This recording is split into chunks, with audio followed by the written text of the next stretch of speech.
الحمد للہ نحمده ونصلی علی رسولہ الکریم اما بعد فاعوذ باللہ من الشیطان الرجیم بسم اللہ الرحمن الرحیم السلام علیکم ورحمۃ اللہ وبرکاتہ۔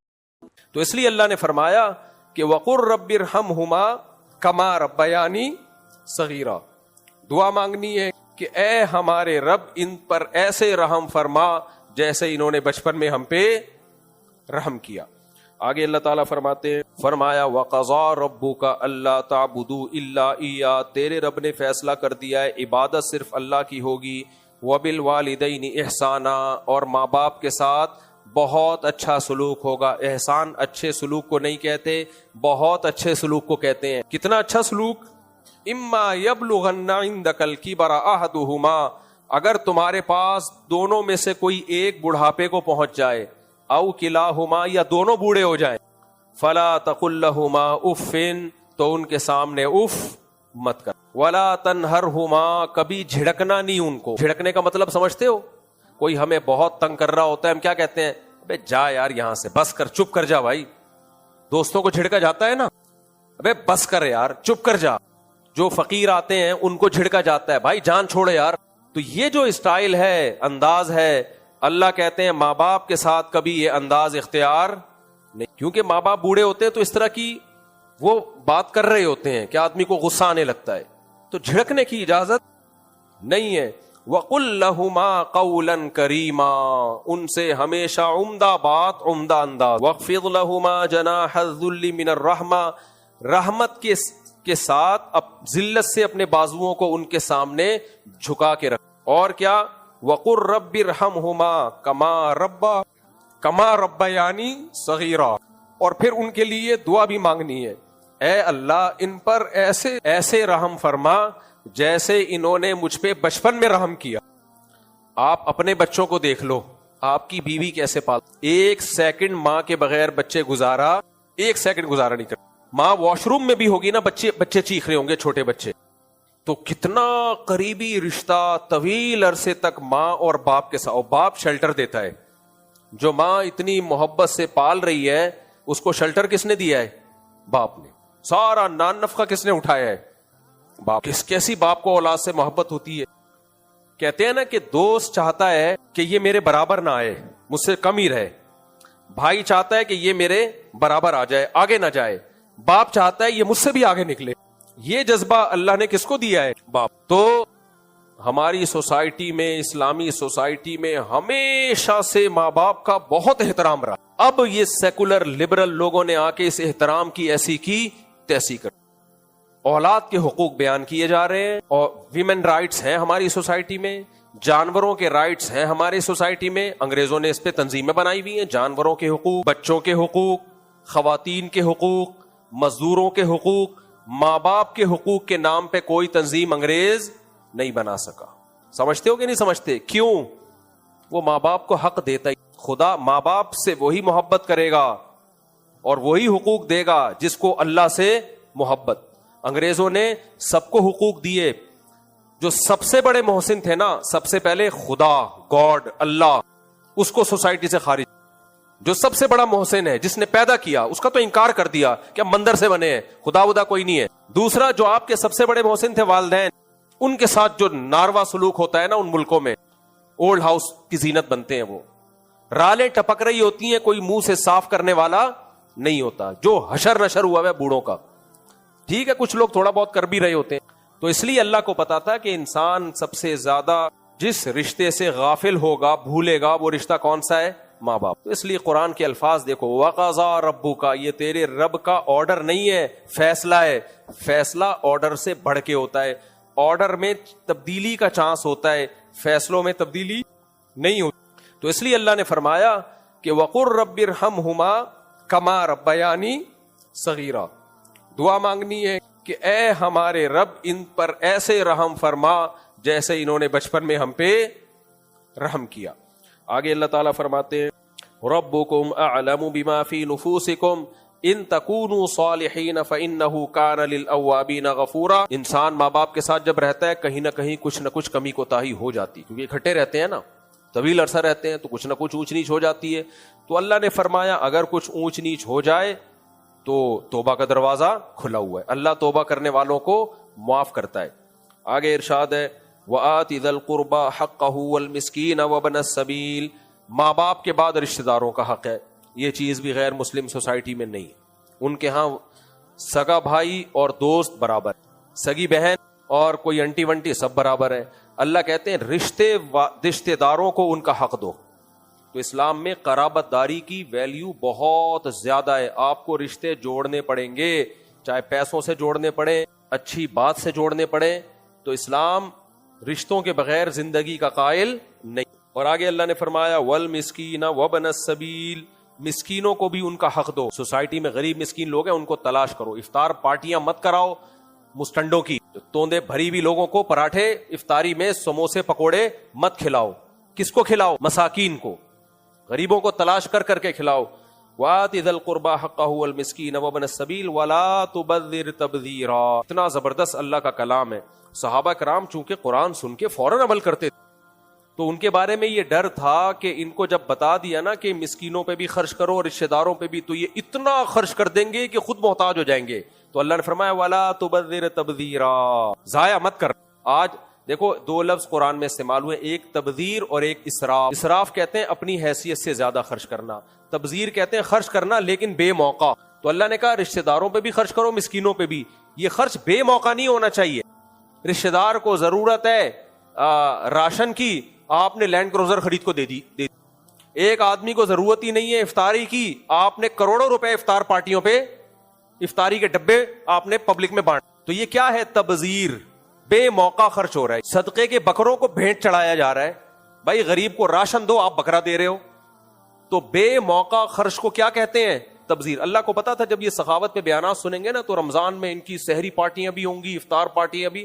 کسی دوست کو پارٹی دینا ایک الگ بات ہے, لاکھوں کروڑوں روپے پیٹ بھروں کو پہ خرچ کر دینا, جن کے پاس سب کے پاس کھانے کو ہے, لینڈ کروزر سے نکل کے لوگ آ رہے ہیں اور وہ صدقے زکات کے پیسوں سے افطاریاں کھا کھا کے جا رہے ہیں. یہ کیا کر رہے ہو بھائی؟ کیوں دے رہے ہو پیسے ایسی جگہوں پہ؟ کتنے چور اچکے ڈاکو ہیں جو ماشاءاللہ فری پھوکٹ کی سحریاں کھا رہے ہیں اور فری پھوکٹ کی افطاریاں کھا رہے ہیں. کہہ رہے ہیں پہلے ہم ڈکیتی کے لیے جب کراچی میں تشریف لایا کرتے تھے تو ٹھکانہ نہیں ہوتا تھا ہمارے پاس, 2-4 دن بھوک میں, پھر کسی کا کوئی جگاڑ ہو گیا تو الگ بات ہے.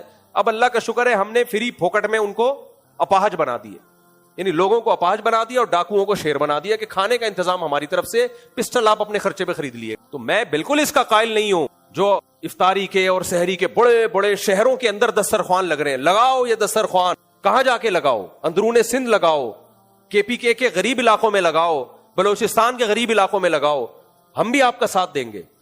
یہاں سب پیٹ بھرے ہوئے لوگ ہیں میرے بھائی, 4 غریب ہوتے ہیں اور 4000 توندے بھرے ہوئے لوگ آ رہے ہوتے ہیں. تو یہ غلط ہے, اس کی حوصلہ شکنی ہونی چاہیے. اس طرز عمل, کروڑوں روپے کا سرمایہ لوگوں کا پیٹ بھروں پہ خرچ ہو رہا ہے جن کے پاس کھانے کو بہت کچھ ہے. اسی لیے قرآن نے کہا کہ غریب کو بھی کھلا, رشتہ دار کو بھی کھلا, لیکن بے موقع خرچ نہیں کرنا ہے. بے موقع خرچ. زکات کے پیسوں سے کسی غریب کی شادی ہو رہی ہے, جہیز سمجھ میں آتا ہے, بیچاری کے پاس سامان نہیں ہے, دے دیا آپ, لیکن آپ زکات کے پیسے دے رہے ہو اور شادی میں فنکشن ہو رہا ہے, فلانے کی بچی کی شادی ہے, بیچارہ غریب آدمی ہے, ڈانس پارٹی کے لیے ان کے پاس پیسے نہیں, ڈانس پارٹی. تو میں چاہتا ہوں غریب کی بچی ہے وہ بھی ایسے ہی شادی کرے جیسے ڈیفنس میں شادیاں ہوتی ہیں. ڈیفنس میں بھی ہر جگہ ڈانس پارٹی نہیں ہوتی, ڈیفنس والے بھی ہمارا بیان آج کل سن رہے ہیں, جہاں ہوتی ہے ان کی بات کر رہا ہوں. تو میں چاہتا ہوں کہ غریب کی بچی کی بھی وہی شادی ہو. بھائی کیا کر رہا ہے تو یار؟ جو ضرورت کی جگہ ہے وہاں آپ دل کھول کے خرچ کرو. لیکن قرآن کو پتا تھا کہ یہ جب سخاوت پہ بیان سنیں گے تو تبذیر شروع کر دیں. تبذیر کا مطلب کیا ہے؟ بے موقع. بے موقع خرچ کرنے کی اجازت نہیں ہے. موقع جگہ ہو خرچ کرنے کی وہاں خرچ کرو آپ. اور دوسری چیز اسراف. اسراف کا مطلب اپنی آمدن سے زیادہ مت. اس کو تو پھر بھی لوگ مانتے ہیں بھائی اپنی آمدن سے زیادہ خرچ نہیں کرنا. تبذیر کا معاملہ آج کل بڑا خراب ہوا ہے. تو اللہ نے فرمایا لیکن خرچ کرنا ہے, رشتہ داروں پہ بھی, غریبوں پہ بھی اور مسکینوں پہ بھی, ان پہ خرچ کرنا ہے. ان المبذرین کانوا اخوان الشیاطین. اللہ فرماتے ہیں جو بے موقع خرچ کرتے ہیں وہ شیطان کے بھائی ہیں. اب دیکھو خرچ کر بھی رہے ہیں, نیت بھی اللہ کو خوش کرنا, لیکن موقع نہیں. تو اللہ کہہ رہے ہیں نتیجہ کیا نکلے گا؟ تم شیطان کے بھائی. شیطان بڑا خوش ہوتا ہے بے موقع خرچ کرنے سے. شیطان کہتا ہے دیکھو مالداروں کو بھی زکوٰۃ اور صدقے اور فطرانے کھلائے جا رہے ہیں. ایکچولی میں یہی تو چاہتا تھا کہ غریبوں کا پیٹ نہ بھرے, مالداروں کی ساری دولت حرام خوروں کے پیٹ میں جائے. صحیح ہے نا. میں نہیں کہہ رہا جو جتنے سحری افطاری کر رہے ہیں سارے حرام خور ہوتے ہیں, وہ بےچارے ضرورت مند بھی ہوتے ہیں ان میں, اور کچھ ویسے ہی گزرتے ہوئے غریبی میں بیٹھ جاتے ہیں کہ اب کہاں جائیں افطاری کرنے, چلو دسترخوان لگا ہوا کھا لو. وہ عزت دار ہوتے ہیں لیکن اب مجبور ہوتے ہیں کہ چلو یار, وہ ڈبہ اسی لیے ساتھ لے کے نہیں گھوم رہے ہوتے, ان کو پتا ہے جگہ جگہ دسترخوان لگے ہوئے. لیکن اس کو پروموٹ نہیں کرنا چاہیے, اس سے جو اوریجنل غریب لوگ ہیں ان کے منہ سے, بیچاروں کے منہ سے نوالا چھن جاتا ہے. اور مالداروں کو بھی چاہیے یار تم خرچ کرو, کون منع کر رہا ہے, یہ تو ثواب ہے, تو اللہ کا حکم ہے, لیکن دیکھو تو صحیح کہاں جا رہا ہے. ہاں اگر آپ نے کھلانا ہے مالداروں کو تو دعوت کا لیبل لگاؤ, دعوت کا لیبل لگاؤ. بھائی یہ زکوٰۃ نہیں ہے, یہ ہم ویسا ہی ایک ایونٹ ہے جس میں لوگوں کو کھانا کھلانا چاہتے ہیں. ایونٹ کا نام دو آپ اس کو, جس نے پیسے دینے ہوں گے. جیسے ہم نے آپ کو چائے پلائی, خاتون نے بھیجے میری طرف سے سب کو 5,000 کی چائے پلا دیں, نہ وہ زکوٰۃ ہے نہ وہ فطرانہ ہے, بھائی وہ اکرام ہے. بھائی یہاں لوگ جیسے اعتکاف میں لوگ دعوت کرتے ہیں, اعتکاف والے آئے ہوئے ہیں, یار اللہ کے مہمان ہیں ہماری طرف سے دعوت ہو جائے, تو وہ کوئی زکوٰۃ تھوڑی ہوتی ہے, اس میں لیبل یہی ہوتا ہے بھائی اللہ کے مہمان ہے دعوت. تو اگر کوئی آپ کو کھلا رہا ہے فری پھوکٹ میں تو ہمیں کوئی اعتراض نہیں ہے. لیکن یہ جو نام صدقے خیرات فطرانے اور یہ سب چیزوں کے نام پہ جو وہ یہ سحری افطاریوں کا ایک بازار گرم ہوا ہے, اور لوگوں کو تبلیغ میں ایسا ہونے لگا تھا کہ جہاں تبلیغ والے جاتے دعوتیں ہوتی, تو تبلیغ کے اکابر کو خیال ہوا کہ یہ بگڑ جائے, اپنا 1 روپیہ اللہ کے راستے میں خرچ ہی نہیں ہو رہا, سارے محلے والوں کا خرچہ. تو ایسے علاقوں میں تبلیغ والوں نے پابندی لگائی دعوت قبول کر, کیونکہ اپنی جان اپنا مال خرچ کر کے تبلیغ کرو تو فائدہ ہوگا, دوسروں کے پراٹھوں پہ تبلیغ میں فائدہ نہیں ہوگا. تو وہ بھی اس کا خیال کرتے ہیں. آگے چلتے ہیں ہم. تو اللہ نے فرمایا کہ اگر رشتہ داروں واقعی کوئی مسکین ہے, کوئی واقعی رشتہ داروں میں غریب ہے, اور تمہارے پاس اس کو دینے کے لیے پیسے نہیں ہیں, تو دھتکارو مت اس کو, بلکہ فقل لهم قولا میسورا, اچھی بات کر لو بھائی, ابھی گنجائش نہیں ہے, جب اللہ گنجائش دے گا تو ہم آپ کی مدد کریں. آگے اللہ فرماتے ہیں ولا تجعل یدک مغلولۃ الی عنقک, یہ اسراف سے منع, ابھی تبذیر سے منع کیا تھا, اب اسراف سے فرمایا نہ تو اتنے کنجوس بن جاؤ کہ اپنے دونوں ہاتھ گردن سے باندھ لو, مغلولۃ الی عنق, ایسے گردن سے نہیں یوں پکڑ لو, 1 روپے بھی خرچ نہیں ہو. کنجوسوں کو دیکھا ہے آپ نے, کوئی مر رہا ہو سڑ رہا ہو, مکان کا کرایہ نہیں نکلتا کنجوسوں, تنخواہ نہیں نکلتی ملازم کی, ملازمین رو رہے ہوتے ہیں صاحب اب آج 15 تاریخ ہو گئی ہے, کہہ رہے 15 ہوئی نا, مر تو نہیں رہا نا, ایسی ایسی باتیں کر کے ٹرخا رہے ہو, دے دوں گا نا, بھاگ تھوڑی رہا ہوں, جو اس کا حق ہے وہ نہیں دے رہے ہوتے. تو یہ اٹ از کالڈ کنجوس. وہ لطیفہ 20 دفعہ سنا چکا ہوں, لیکن چائے سے زیادہ آپ کو فریش کرے گا وہ, دوبارہ سن لو, کچھ چیزیں میرے مشورے پہ بھی سن لیا کرو. ایک کنجوس آدمی بچوں پہ خرچ نہیں کرتا تھا, بچوں کو دیسی گھی کھانے کا شوق تھا, وہ کہتا تھا نہیں خرچہ ہوتا ہے بہت. سخاوت کو جوش آیا تو ایک دن گھی کا ڈبہ لے, گھی کے ڈبے پہ باہر بھی چکنائی, کہتا ہے دیکھو ڈبے پہ لگا لگا کے کھاؤ, جب تک ڈبے کا باہر کا گھی ختم نہیں ہوتا اندر ڈبہ نہیں کھلے گا, اس کو اچھی طرح سے رگڑو نا. وہ بےچارے صبح ناشتے کے لیے میں نا روٹی کو اس پہ لگا لگا کے کھاتے. اس کا اس دوران سفر ہو گیا, تو اس نے وہ ڈبہ الماری میں بند کر دیا کہ کمبخت کہیں کھول کے بیڑا نہ غرق کر دیں, جب میں واپس آؤں گا تو پھر, تو الماری میں بند کر دیا. کئی مہینوں کے بعد یہ واپس آیا, بچوں سے پوچھا دیکھو گھی سے روٹی تو نہیں کھاتے تھے, ڈبہ تو نہیں کھولا؟ انہوں نے کہا نہیں. کہتے پھر ناشتہ کیسے کرتے تھے؟ ابو ہم الماری سے روٹی لگا لگا کے, وہ بھی تو کنجوس کے بچے تھے نا, ہم الماری سے روٹی لگا لگا کے کھاتے تھے. رکھ کے تھپڑ لگایا, بغیر تو کچھ دن گھی کے بغیر گزارا نہیں کر سکتے. تو ایسے کنجوس الحمدللہ سوسائٹی میں موجود ہے. رپورٹیں آتی ہیں, خواتین بتاتی ہیں ہمارے میاں کمبخت جیب سے دھیلا نہیں نکالتا یار, چھڑا چھڑا کے مارا ہوا ہے, پیسے ہیں اس کے پاس, بچوں پہ خرچ نہیں ہو رہا, دوستوں پہ خرچ نہیں ہو رہا. کچھ ایسے بھی ہم نے اللہ کا شکر ہے غیرت مند بھی دیکھے اور بغیرت. ایسے بھی بعض دوست ہوتے ہیں جا رہے ہیں نا, جو چلو جی آصف اسکوائر چلتے ہیں, سوراب بورڈ چلتے ہیں, فلاں ہوٹل پہ چلتے ہیں, یار کبھی اس نے پیسے دے دیے, کبھی ہم نے دے دیے, کبھی اس نے دے دیے. کچھ دوستوں میں آپ دیکھنا ایک آدھ ایسا ہوتا ہے جو کبھی بھی پیسے نہیں نکالتا, وہ صرف پیڑے کھانے کے لیے ہوتا ہے, اسے شرم ہی نہیں آتی. ایسے بھی ہم نے دیکھے ہیں, اس کو شرم ہی نہیں آ رہی ہوتی, کھانے میں پہنچ جائے گا ہر جگہ. ہمارے ایک دوست چائنا میں گئے, اب وہاں سب مسافر تھے تو اپنے اپنے پیسے خرید کے کھانا. یہ کہتے ہیں میں جب بھی کھانا کھانے کے لیے بیٹھتا, یہ لوگ جو انلیگل گئے ہوئے ہوتے ہیں نا, سلپ ولپ ڈنکی ونکی لگا کے, یہ اس طرح کی حرکتیں بہت کر رہے ہوتے ہیں. ان کو اسی طرح کا کوئی پاکستانی چاہیے ہوتا ہے جو کھا رہا ہو تو ہم بھی بیٹھ جائیں. تو کہہ رہے ہیں ایک دن کیا ہوا, آ گیا وہ بیٹھ گیا میرے ساتھ کھانے, پاکستانی تھا. کہتے ہیں میں نے کہا پاکستانی بھائی یہ کیسے روکیں یار اس کو, اب کھانا دوسرے ملکوں میں مہنگا ہوتا ہے, سستا نہیں ہوتا. ہر آدمی کمانے گیا ہوا ہے, وہ صدقے خیرات تھوڑی کرنے گیا ہوا ہے وہاں. کہہ رہے ایک دن میں نے کھلا, دوسرے دن پھر آگے بیٹھ گیا, کھا لیا بھائی چلو. کہہ رہے تیسرے دن آیا تو میں نے کہا اس کو کھلایا اچھی طریقے سے نا, خود بھی کھایا اس کو بھی کھلایا. تو کھانے کے بعد اٹھ کے جانے لگا, میں نے کہا پیمنٹ تیرا باپ دے گا, بیٹھ. پیمنٹ کون دے گا؟ ہوٹل والے سے کہا اس سے پیسے نکال. کہہ رہے بھائی میں کیوں؟ کہہ رہے 2 دن میں نے کھلا دیا نا, اور میں نے ہوٹل والے سے کہا اس کو پکڑ کے رکھنا, یہی کھلایا. تو پتہ نہیں, اب مجھے یاد نہیں کس نے پیسے دیے. کہتے ہیں چوتھے دن الحمدللہ, ہمارے حضرت بھی ایک واقعہ سنایا کرتے تھے کہ ایک آدمی کو عادت تھی, کوئی بھی نہاری کھا رہا ہوتا تھا نا بنس روڈ میں, تو یہ بھی جا کے بیٹھتا, نیمبو نچوڑ دیتا تھا کہ بھئی نیمبو میں اپنے گھر سے لا جاؤں. نیمبو نچوڑتا اور شروع ہو جاتا. اب اگلا کیسے منع کرے یار, اس کی بھی شرکت تو ہو گئی ہے نا لیمن نچوڑ. تو کئی دنوں سے ایک آدمی نوٹ کر رہا تھا یار یہ جب بھی آتا ہے نیمبو نچوڑ کے شریک ہو جاتا ہے, اس نے آج پلان بنایا پتہ اس کو نہیں کھا. تو یہ نہاری منگوائی, یہ نیمبو نچوڑ آیا, نیمبو نچوڑا اور شروع ہو گیا. اس نے رکھ کے ایک تھپڑ لگا, لیکن یہ نہیں کھا. اس نے کہا میں نے تجھے تھپڑ لگایا تو پھر بھی کھا رہا ہے. کہہ رہے میری ماں بھی مجھے تھپڑ مار مار کے کھلاتی تھی, میں نہیں کھاتا تھا, تھپڑ مار مار کے کھلاتی. تو یہ جو بغیرت لوگ ہوتے ہیں نا, یہ تھوڑے بغیرت نہیں ہو. آگے چلتے ہیں میرے بھائی, بس جلدی سے 5 منٹ میں میں یہ مکمل کرتا ہوں موت.